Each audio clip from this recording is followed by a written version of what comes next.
What is going on, everybody?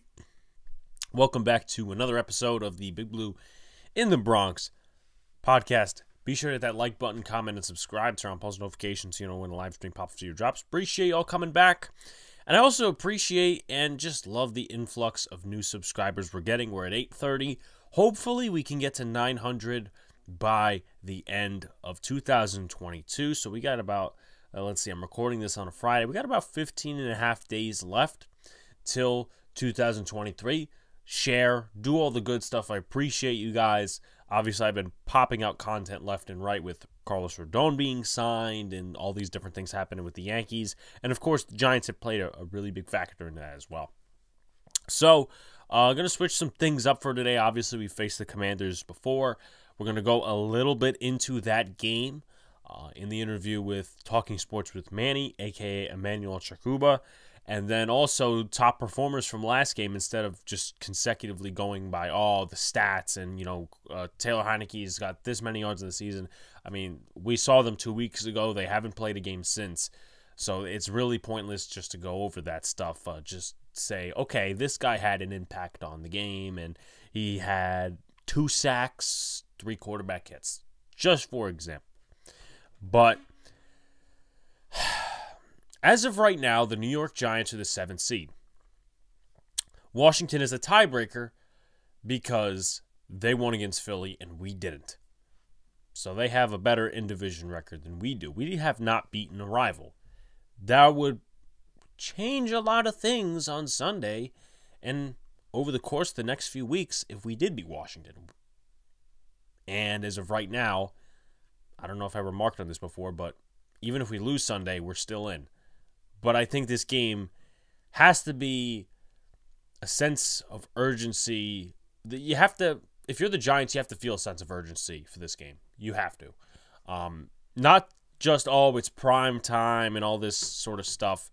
I mean, you'll be on prime time in the playoffs, so it's not necessarily, the first time you could be on prime time. But at the end of the day, man, this is a game where you're cementing yourself going to the playoffs. The Giants need to go out there and control their own destiny.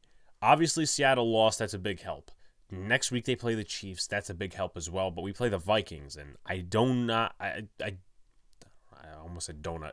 I do not think we're winning that game. I don't think we're winning that game. Going to be completely honest. Maybe they do pull it out, but it's going to be a tough one in Minnesota. But the Lions, they play the Jets, and if you're a Giants fan, yes, you have to root for Zach Wilson and the Jets in order to try to elevate the Giants into the playoffs. Yeah. But this is the game the Giants have to win, in my opinion, to control their own destiny. Because you could still lose against Minnesota, you could still lose against the Eagles, and I think, beat the Colts, and you're in the playoffs. But they have to win this game first. And this is a big stage, right? Saquon Barkley, Daniel Jones, some of these other guys we have on the rosters, this is where they need to shine. This is where they need to shine. If they want some sort of a contract extension, this is where they need to shine. Obviously, Saquon Barkley hasn't been listed on the injury report, which is a good thing.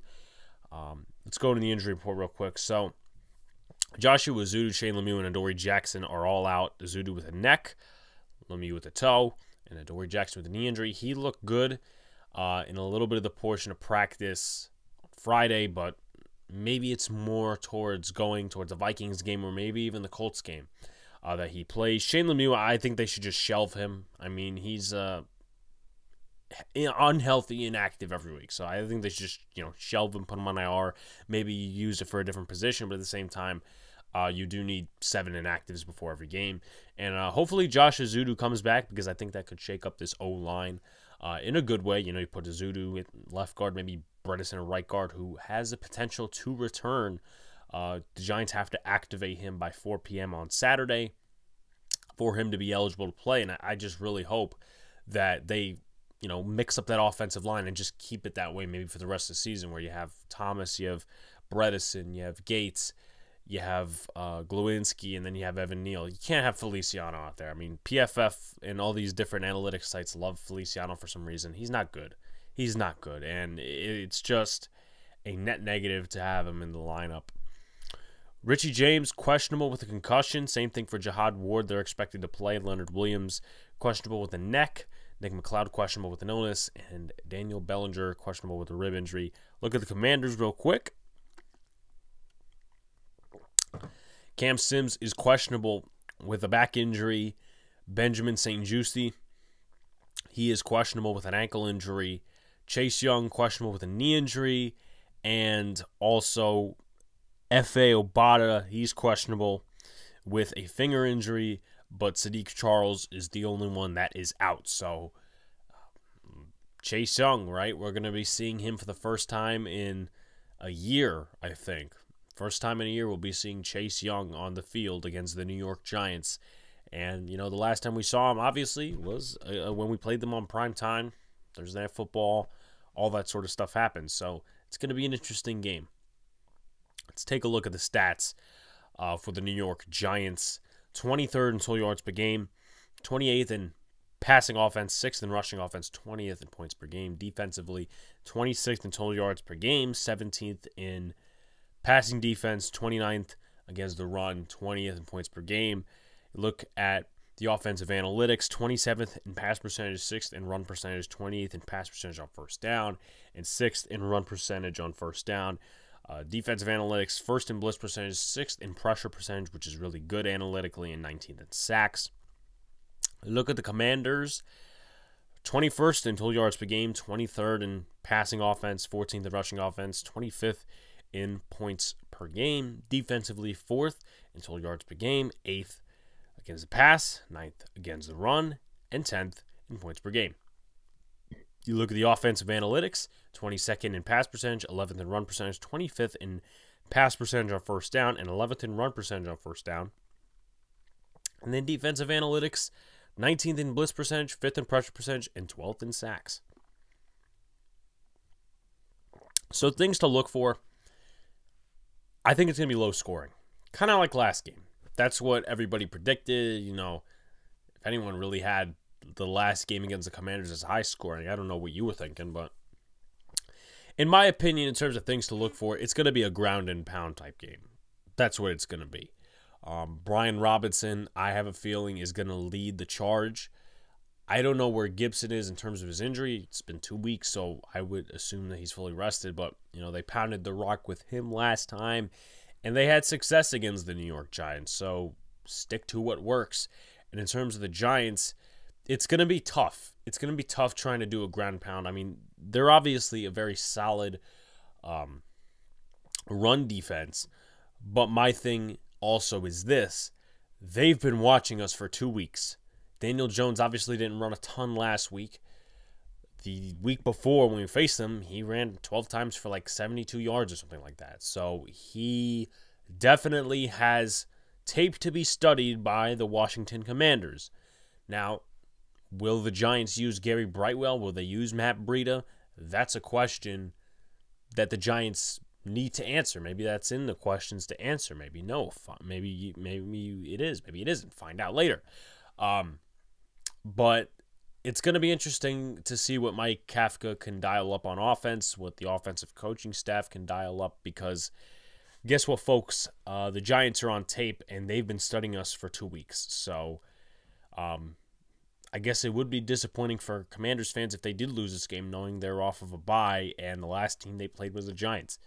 So you look at players to watch. I'll specifically just go off of last game's performances. Chase Young obviously is a player to watch. He didn't play last game. Benjamin St-Juste, he's actually improved at the corner position. I'm going to real quickly pull up his stats off the Pro Football Reference site. This year, St-Juste, 44.1 completion percentage allowed, which is really good. 82.5 passer rating. He has no interceptions. He's given up 3 touchdowns, though. So, obviously a really low completion percentage. It's given up 14.5 yards per completion, 6.4 per target. So, there's some wiggle room there. But obviously, it's going to be up to our wide receivers to separate. It's going to be up to Mike Kafka to create concepts to get them open. And then, obviously, it all starts with the running game. That's what it's going to start with this game, whether you're a Commanders fan or you're a New York Giants fan. And I think it's also going to be about time of possession. Time of possession, obviously, something we really didn't eclipse last game. It was more in the favor of the Commanders, I believe, when we played them in the overtime game. I think they had 41 minutes of time of possession, which not good. Not a recipe for success. So, Taylor Heineke last game, 27-41, 275 yards and 2 touchdowns. Had a good passer rating. QBR was very good. He also took 5 sacks, which, once again, another thing to look for. Pressure on the quarterback, right? They don't blitz a ton, but they know how to get there with their front four. Now, is Chase Young going to be 100%? I have no idea. Montez Sweat, surprisingly, did not impact the last game like I thought he would, but it's going to be from that 2 set of defensive interiors, Daron Payne and Jonathan Allen. They're going to definitely, probably get 1 sack each, if I'm being completely honest with myself and with you guys. As for their running game, Brian Robinson had 21 carries for 96 yards, so 4.6 yards per carry, which is really good. They pounded the rock with him. Antonio Gibson only got 9 carries, 39 yards. Obviously, he was coming off an injury, so they wanted to limit Gibson. And, pounding the rock with Robinson actually played very well into their hands. In terms of their receiving game, Terry McLaurin had 8 receptions for 105 yards. They were very soft against him, didn't really play a ton of man coverage. I mean, they...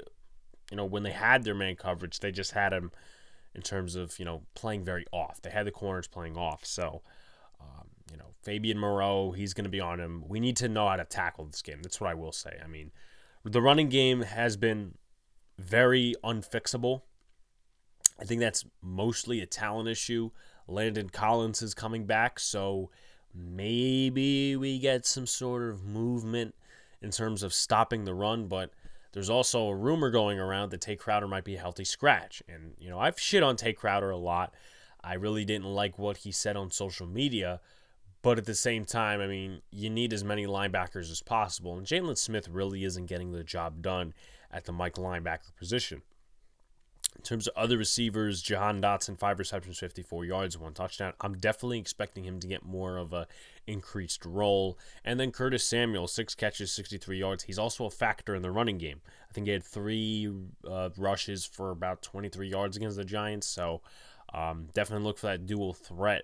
Before we go to the defense, just wanted a headline, some offensive top performers from the Giants. Daniel Jones, not really too much in the passing game. He did throw a touchdown, obviously, to Isaiah Hodgins.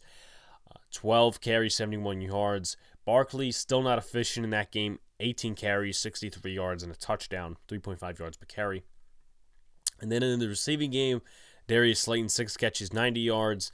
And Isaiah Hodgins, 5 receptions, 44 yards, and a touchdown. I mean, he's had a touchdown in 2 straight weeks.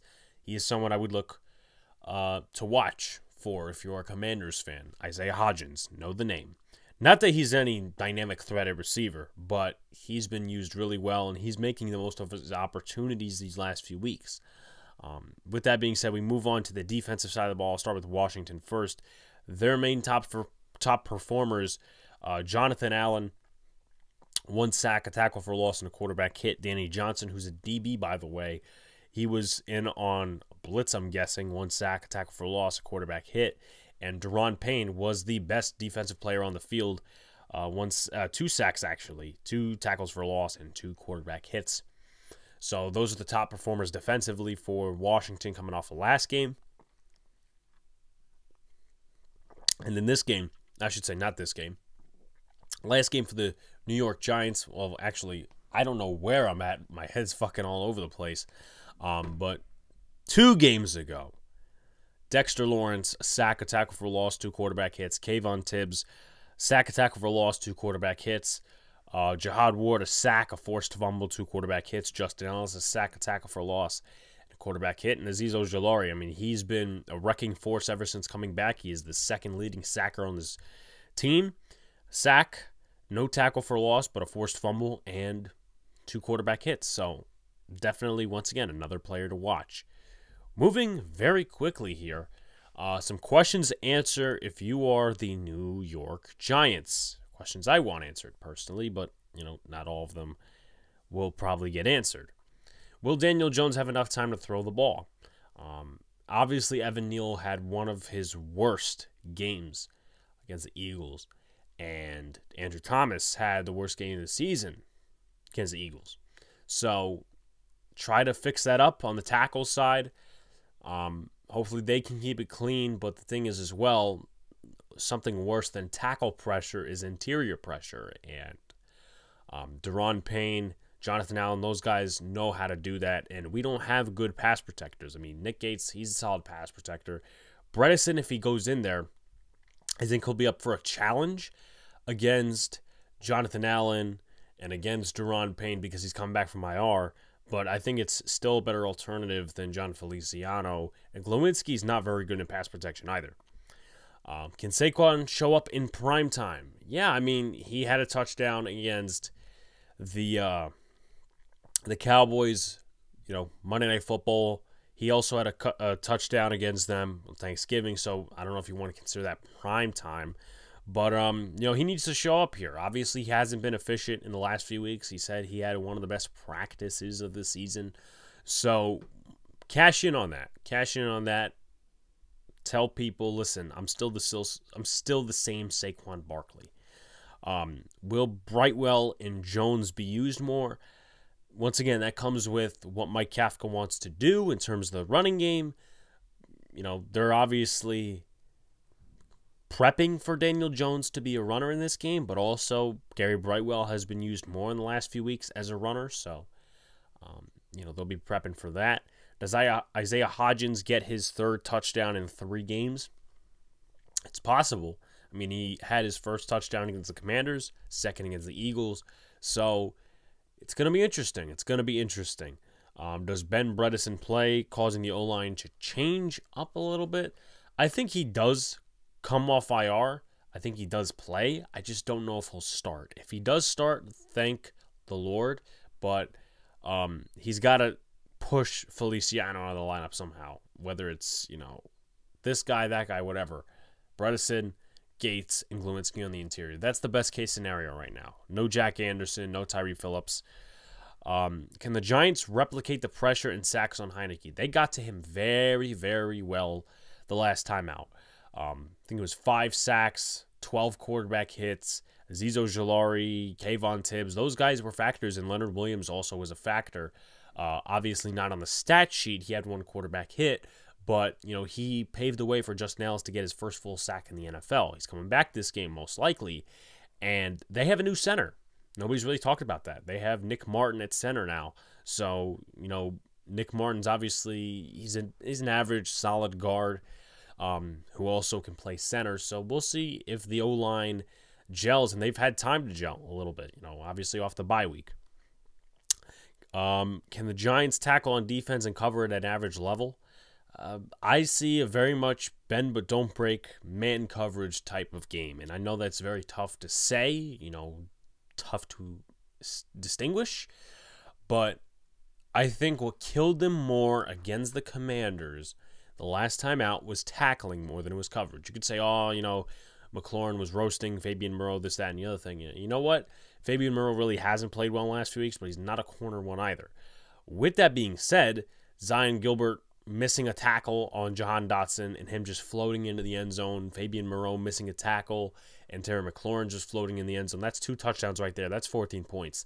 And I'm not saying that they wouldn't have gotten the end zone eventually. Maybe the Giants would have made a stop. The if game is very fun to play. But to stop talking about the if game and to stop talking, if we beat the Commanders then, this, and this. No, you need to beat the Commanders now. Now is the time. Going to Washington. Daniel Jones plays really well against them, but also primetime is stacked against him. Win this fucking game. Does Dane Belton play, and does Landon Collins help the run defense at all? I have no idea why Dayton Belton isn't playing. I think more Giant fans need to ask this. And, he didn't play a ton against the Lions. Actually, he may have been inactive. I know he was inactive for one of the games, these last few games. I think it was a Cowboy game, to be honest. But, his last full game was against the Texans, and I think he needs to play more. Jason Pinnock, he's decent, but, when he's put in conflict on defense and he gets a lot of snaps, he's not very good. Just going to be completely honest. And listen, that's the value you get for Jason Pinnock. A waiver claim, former 6th-round pick of the Jets, who was a corner. Can't expect too much. But Dane Belton, in my opinion, does need to play. And, you know, what's the negative at this point with Dane Belton, right? How worse can he be? Going into also the Landon Collins question. Does he help the run defense at all? I've been kind of calling his name the last few weeks. I'm like, how worse can he be than Jalen Smith, Tay Crowder? Obviously, it's kicked in with the Giants coaching staff. So, Landon Collins, hopefully you have a good revenge game. And yeah, so keys to win, and then a prediction, and then we're going to go to the interview. Keys to win, in my opinion, control the clock is one. Control the clock. Last game, they got too much time of possession, and obviously they had their own mistakes. The Giants did on and off take advantage, but you got to control the clock. This is a ground and pound game. This ain't some offensive fucking powerhouse where it's Patrick Mahomes versus Josh Allen. No, absolutely not. It's going to be Saquon Barkley versus Brian Robinson, and the two defenses matching up. So that's number one. Number two, limit the chunk plays on defense. Yeah, you can't really give up the explosive play this game. And tackling is a big part of that. Whether you're giving up big run plays, which really don't equate to 30 points, or give a big pass plays to Terry McLaurin, you don't tackle Jahan Dotson as well. I mean, it's just not going to help the defense, and it's not going to help the offense because we already know this offense can't score 25 points. They can barely score 20 on a good day. You know, you need to help out your offense as much as possible. And, you know, the defense, best thing you can do is get after the quarterback, sack the quarterback, create pressure, and get off the field. So control the clock, limit chunk plays. And for the Giants, man, just be efficient. I don't even know what to say anymore because I kind of rotate between run the ball, pass the ball, whatever. You know, I really didn't go off on a tangent last game about Mike Kafka on first down and all this other stuff because it didn't help. The defense obviously gave up 48 points, but the offense, I mean, you know, it's like it's a moot point at this point, but sometimes I will point it out. Just be efficient on the offensive side of the ball. Just try to put up as many points as possible. I know that's obviously the object of every game, but in this game, it's very important for the Giants and for them to win the game. Overall, though, I'm going to take a sip, give you guys my prediction. My prediction is the Giants get a victory, 21-20. Call me a homer if you want. I think the Giants have an edge for this game. They have a need for this game, and I think they will rise to the occasion. So, 21-20 Giants. Now we move to the interview with Emmanuel Chokuba from Talking Sports with Manny on YouTube. All right, so now we are here with Talking Sports with Manny. He has his own podcast, YouTube channel, all that sort of stuff. Manny, how do you feel coming into this very pivotal game for both NFC East teams? Look, I'm not going to lie, man. I'm kind of scared. I'm kind of scared because the winner of this game is most likely a lock in the playoffs, regardless of what happens the rest of the way. You can win this game and lose the last three and still sneak into the playoffs. That's how pivotal this game is. And it's winner take all. Then we're at our house, and it's Daniel Jones. Daniel Jones still scares me. For some reason, Daniel Jones plays well versus Washington. So I'm not going to lie. I'm scared. It's going to be a nerve-wracking game for me. I feel the same way knowing that the Giants aren't very good on primetime. So first question for you is, do you, and I probably know the answer to this, do you think sticking with Heineke over Wentz is a good move for the Commanders and the locker room? Yes and no. I just had this debate with somebody else. Taylor Heineke is a backup. Most likely the best backup in the NFL. Taylor Heineke for 2 to 3 games in the season, I'm all for it. Taylor Heineke for more than 7 games in the season, I don't like it. And he can't make the throws. That was the reason why we couldn't beat the Giants the last time. Yes, he brought them back, took them to overtime. Some of those throws are lucky. Like, that was a magical 4th down conversion that he had. Carson Wentz can make all the throws, and everybody's mad at Carson Wentz because of how he started out the year.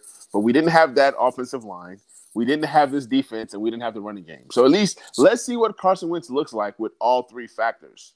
So, yeah, I would say Wentz over Heineke, even though I do love Heineke, but he's just not he's not a starter. He's not an NFL starter. Moving on. Last game, you were talking about that offensive line just a tad. Tyler Larson left the game with a season-ending injury. What's your assessment on, I think it's Nick Martin who's slotted to play center. What's your assessment on him, and how do you think he will match up? How do you think he will play with the rest of the line? I mean, they had a bye week to gel, so. Yeah, Nick Martin is trash, man. This guy, he doesn't have a connection. He high snaps the ball. And the good thing is the team is gonna go with Wes Schweitzer, who's really a right guard, but he can play left guard, he can play center. He's not the best center, but he's a really good interior offensive line. So with Wes Schweitzer, I'm more confident. I'm like, all right. We don't got to deal with Nick because, Larson was our second guy. We had another guy that I can't even think of his name right now. Our main center has been hurt back and forth. And I've been telling guys that, hey, it's time to start looking for a center. Like in the draft, you need to just draft one in the first 3 rounds. You need one. It's imperative. Like you keep, these same injuries every single year. And Nick Martin is not it, man. He's not it. With Nick Martin being in there, I mean, you guys have a great interior pass rush. Y'all are going to destroy Nick Wright, okay? He's going to, whatever, Nick Martin, whatever his name is, he's just not very good. And I'm glad that Wes Schweitzer is going to take over that center position. And I'm more confident with Wes Schweitzer. And he's going to be in there with Try Turner and Andrew Norwell, to be correct. Yes, which I don't like. Those 2 guards that you mentioned, those are guys that are accomplished, Pro Bowlers, All-Pro caliber guys in their day. They're much older, much slower, and they're being derailed by injuries, especially Turner. He started out the year hurt. They've gotten better as the season has gone on. It's like the more you run the ball, the better they look. You have these guys in pass protection, they're pretty terrible. So the interior of our line isn't the best, but there is some talks that Samuel Cosme, who was our right tackle that we drafted last year in the second round, he's going to be playing a lot of right guard. I don't know if he starts at the right guard position this game, but you're going to see a lot of Cosme at right guard. He's very athletic. He's a really good right tackle, but there's even talks that they might draft another right tackle next year and kick him to right guard. So if he plays some right guard, then it kind of solidifies that interior offensive line. So I do like that. And just one more question coming off of that. I mean, I don't know how your backup tackles have played. I think Cornelius Lucas is your backup. Would you be scared that he goes up against Azeez Ojulari? No, because Cornelius Lucas is one of the best swing tackles in all of football. Okay, he was the guy that the Bears didn't want; they let him go. And then Leno as well. He's another guy that the Bears had that they didn't want. And Leno has been a really solid left tackle. And I like Cornelius Lucas really at the right tackle. That's why you're able to kick over Cosme to the right guard, because Cornelius Lucas is so versatile. So I'm actually very confident in Cornelius Lucas. The right tackle position isn't our problem. It's that left tackle position. Even though that Charles Leno has been solid all season, it's still an area of concern. If one of those 2 guys get hurt, then it's kind of like, okay, we have no depth after those 2 guys. Sadiq Charles, who was our guard / tackle, he's out. So we have some injuries on that offensive line, but Cornelius Lucas is solid. Trust me, he's more than a backup. He's more than capable of being a starter. Moving on a little bit towards – actually, you know what? I forgot one question.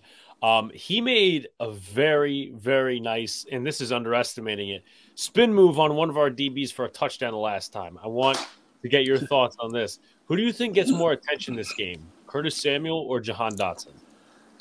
I would say Curtis Samuel, because Curtis Samuel has been more consistent all year. Granted, Jahan Dotson started the year, I think 4 games, 4 touchdowns total. So he did have some splash plays, but that was with Carson Wentz. They have that connection. Carson Wentz didn't have that connection with Terry. So I think this game, because Curtis Samuel, I have not looked at the numbers recently, but I do believe that Curtis Samuel is second in targets after Terry.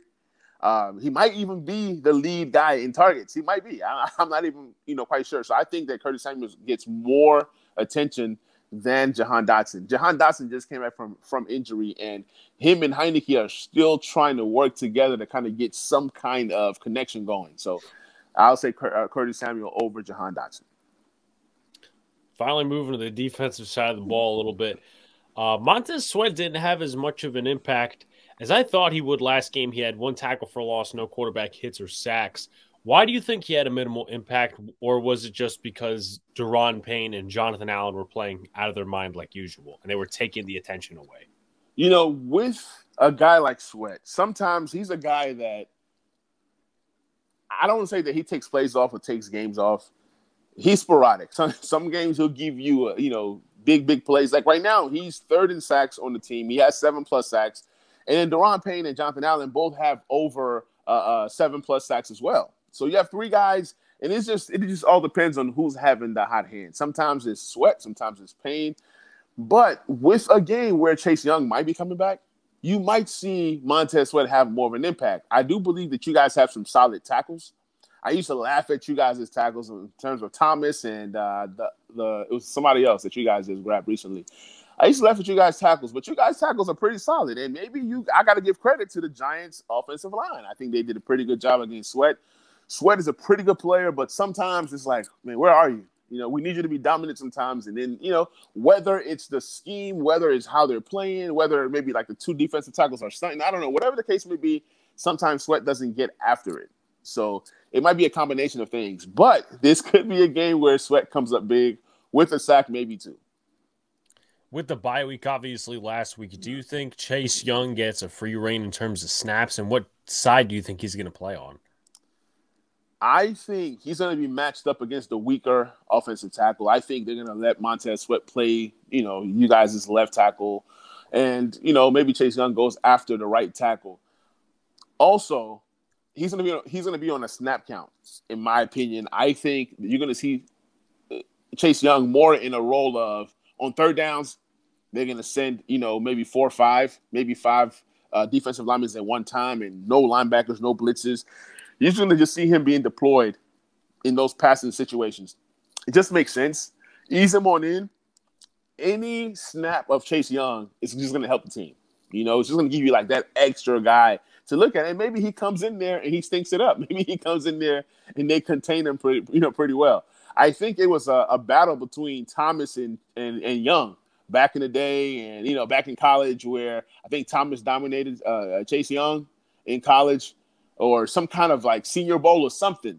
So then I think most recently it's been Chase having the better, games versus Thomas. So we'll see. Maybe he wants to be matched up against Thomas. And I don't know. But I do think he's going to be on a super snap count. So I don't know what his production is going to look like. But I'm excited to find out.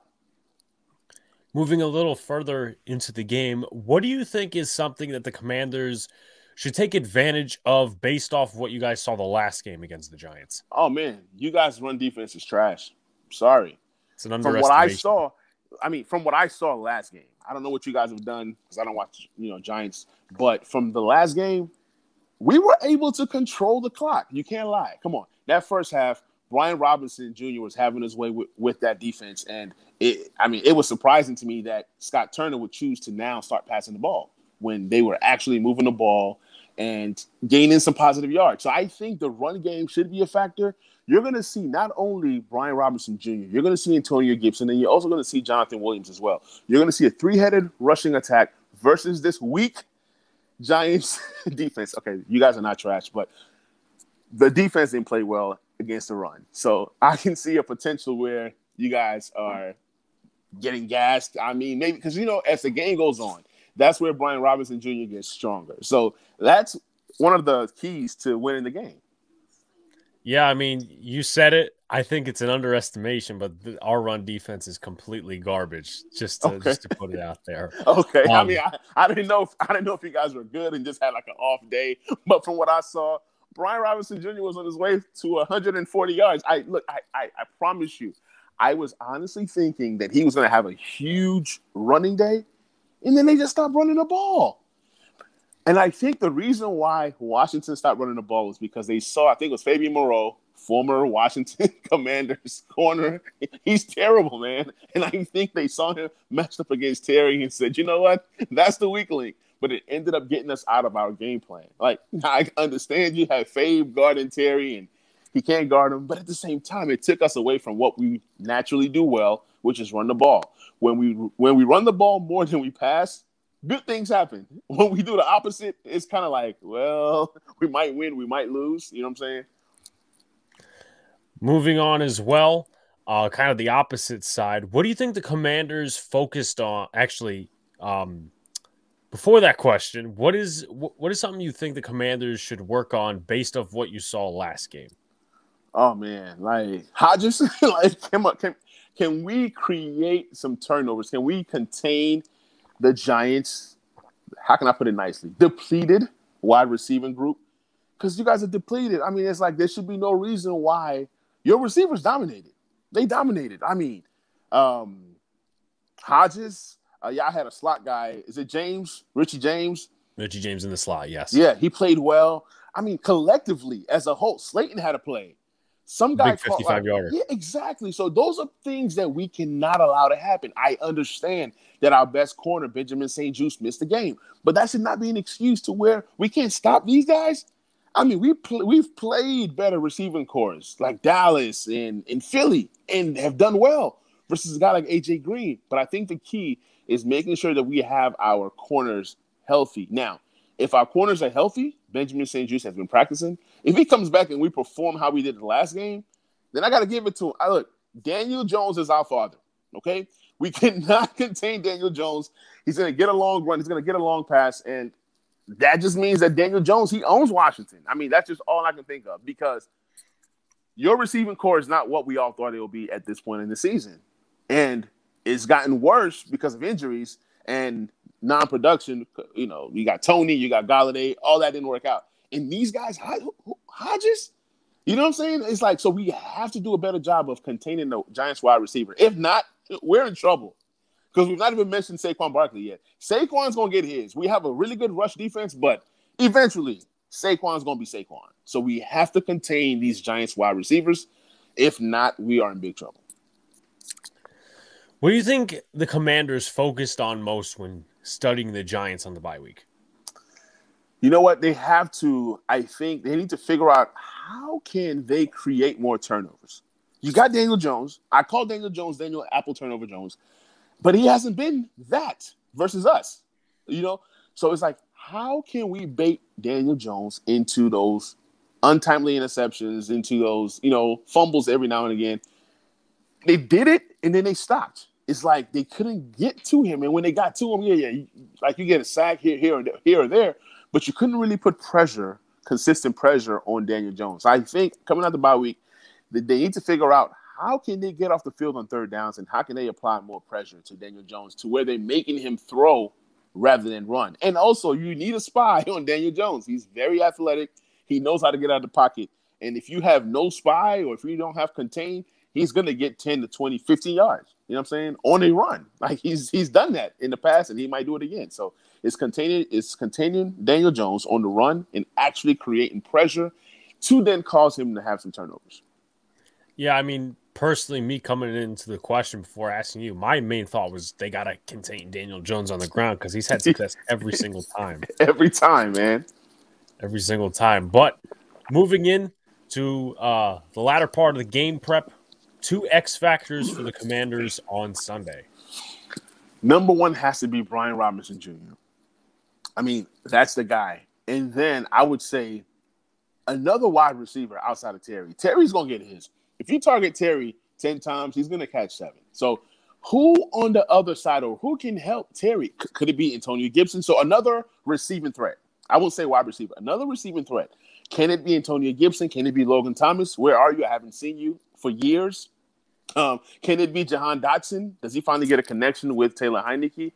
Could it be a random guy like Dayami Brown catching a long 70-yard bomb? Wishful thinking. So somebody else needs to step up as a receiving threat outside of Terry to kind of make the defense honest, like because we know where the ball is going to. And you can feed Terry. But when you get into the end zone or the red zone and you don't score touchdowns, it really doesn't matter, right? So. Moving forward, 2 X factors for the Giants. One on offense, one on defense. On offense, I would say Hodges. I like that kid. I just got to know him. I played some dynasty football, so I knew of him, but I didn't really know him. I definitely know him now. He scored, 2 weeks in a row. I think Hodges is a big target. He's hard to tackle. That was the scouting report coming into the NFL, and that still stands. I mean, till today, he's still hard to. So I think he's going to be an X factor for you guys. And then on defense, you can go so many different ways. I think your pass rush. I can't really pinpoint and say this guy or that guy. Your pass rush. Your interior pass rush. I mean, your edges. I mean, you guys are – that defensive line is stacked, man. That defensive line is stacked for sure. But finally closing it out, what's your prediction for this game? Who takes the victory, and where can people find you, your work, social media? Okay. So I think the Commanders win this game 27-20. I think the defense plays strong. We haven't allowed anybody to score more than 20 points within this last 8 weeks stretch. So, yeah, I think Washington pulls it out. It's going to be a close game. It's going to be something random that gets that, score done. Maybe like a defensive sack at the end to kind of end the game. The Giants will have the ball trying to, tie the game or something of that nature. So I think we pull it out by 27-20. That's my prediction. You guys can find me on YouTube, Talking Sports with Manny. You guys can find me on the audio version of the Back Row Commander Show. And you guys can also find me on Twitter at Manny Chokuba.